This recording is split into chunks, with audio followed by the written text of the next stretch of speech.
Hello, my friends, and welcome back. Thank you very much for being with me again today. It's always been like this. The leaders try to conceal certain evidence, facts, and disasters from the rubble. But the problem is right now, under these exceptional times that we live, where you have the information left and right, you can get as much information in 2 clicks. They still try to fool us that this country, United States of America, is doing great. And they make all kinds of statements like, the inflation is down, that's what they said. The unemployment is the lowest ever been.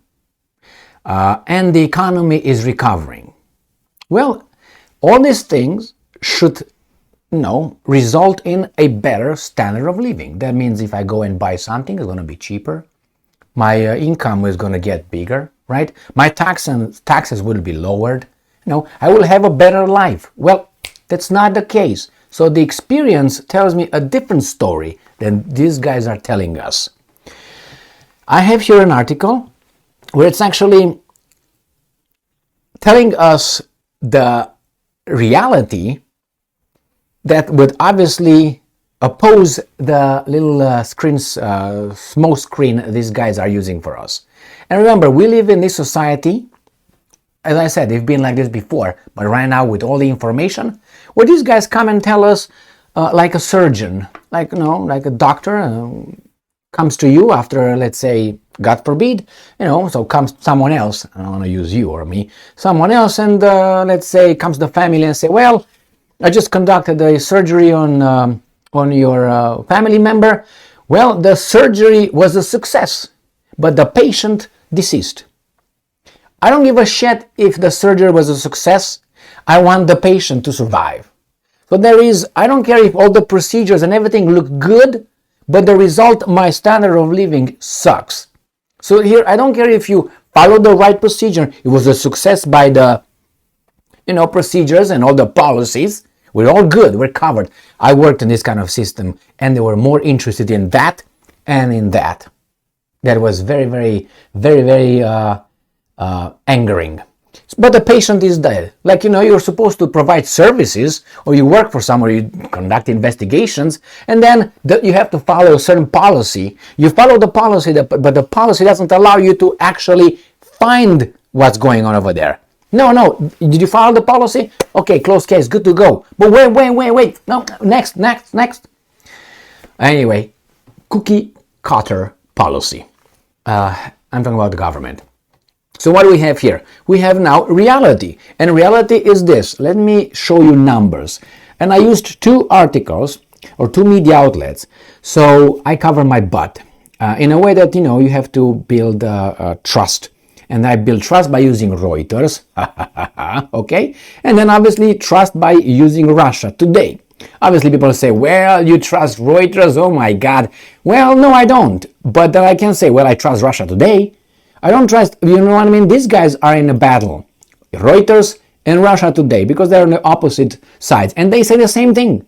The problem is the Russians are going to give us more clearer and more contrasted reality, versus the Reuters, who's going to give us a milder, oh, well, it's just U.S. Treasury posts sharply higher $228 billion June deficit. All right? Oh, okay, 22. But this guy tell you this. This is the title. U.S. budget deficit nearly triples. Shit! The gap from October through June came in at around $1.4 trillion, according to the department. And they give you numbers here. I'm going to read this article here, not this one. I just read it so you can, they give us, the same information here, Probably is the same kind of BS if I go on one another. Let's start with these guys and see if they lie to us too much. The U.S. government posted $228 billion budget deficit for June, up 156%. From a year earlier, as revenues continued to weaken and July benefits payments were accelerated into June. So that means taxes and services obviously, taxes taken from services and production and so on, GDP or whatever, It's smaller, not GDP. Taxes that are coming, revenues are much smaller than the benefits paying. Stay home, I'm giving you a check. I know how that works. I never benefited or anything like that, but I worked and I know. The deficit compared to the June 2022 budget gap of $89 billion. June receipts. Let's go back to these guys.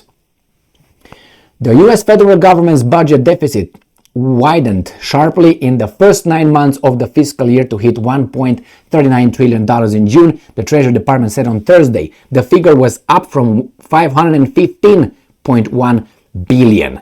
That's 3 times in the same period last year. So that means we dropped 3 times this deficit.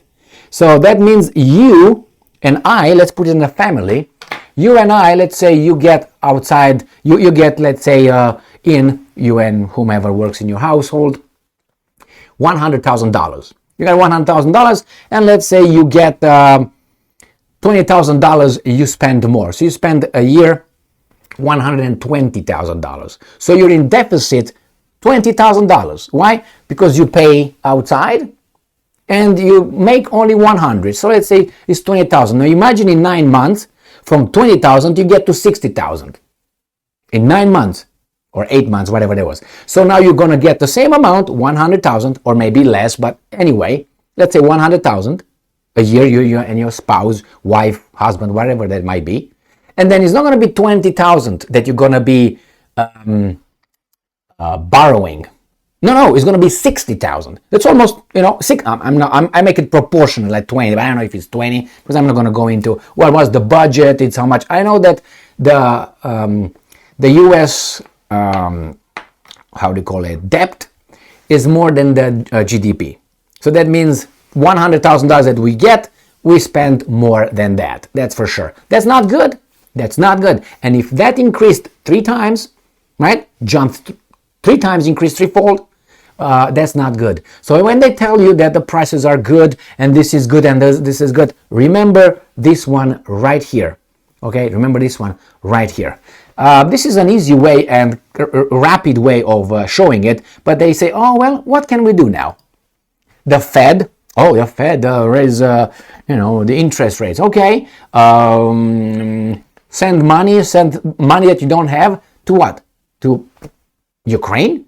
They just sent 3,000, they said, reservists they will send the US to Europe. They have over there more than, I can't remember how many thousands they have in Europe. Who do you think pays for those guys being deployed there? To keep us safe. How many people? There used to be what? 30,000 American troops or 15,000 in South Korea to defend them from the North Korea. Was it 30,000 or 15? Nevertheless, I think because they slashed it into, I don't know if it was 30,000, they slashed it into 15,000 or 15 to 7. I think from 30 to 15 though. So I mean, I don't have 7,000 in my nothing there. So it was it was 30, I think, and then dropped to 15. Who pays for that? Do you think those military over there, they work or something? They're in sweatshops or something? No, you pay, we pay. How many troops are outside of the United States? That's why when you say, well, the defense budget is $840 billion, and you say, hey, we don't have ammunition, 155 millimeter rounds to send to Ukraine or something. How in the you don't have it? Because 90% or more is not on building weapons, it's on paying these guys being over there and marching around, training, staying over there, guarding, eating, jerking off, and doing other things over there, because they keep us safe. I don't buy that a bit. But hey, that's the way it works. So then money goes over there, a lot of money goes over there, and not only. And then the services, the payments. What does that mean if you pay someone? Why not working? Well, right now, if I'm just saying overweight, I'm not going to say obese. I can say that's an epidemic and it's a medical condition. Therefore, I know I have to apply for, how should I put it, disabled office. Yes, I have to show up the disabled office, or I don't think they call it disabled. Disability. I bet. Sorry. I don't give up. The disability office. Why? Because I'm obese or something. Well, whatever, man. This is crazy. Why? Because you say this is a health condition, and then this and that, and then you're gonna prescribe medication, and then you're gonna have doctors, you're gonna have counselors, you have all these beautiful people that will jump in saying, "Don't fucking eat, go and run." Well, or you take this Adipacks, and you take Adipacks, and you there you go. Who makes Adipacks? That's one that I know of. Oh, my friends. So here it is, my friends. We're doing just great. Just great. Just great. And wait. The taxes. How are these guys going to fix the problem? The guys are not going to fix the problem by creating a great business environment. No. They will increase the taxes. That's what they're going to do. Or increase the, the limit, the debt limit.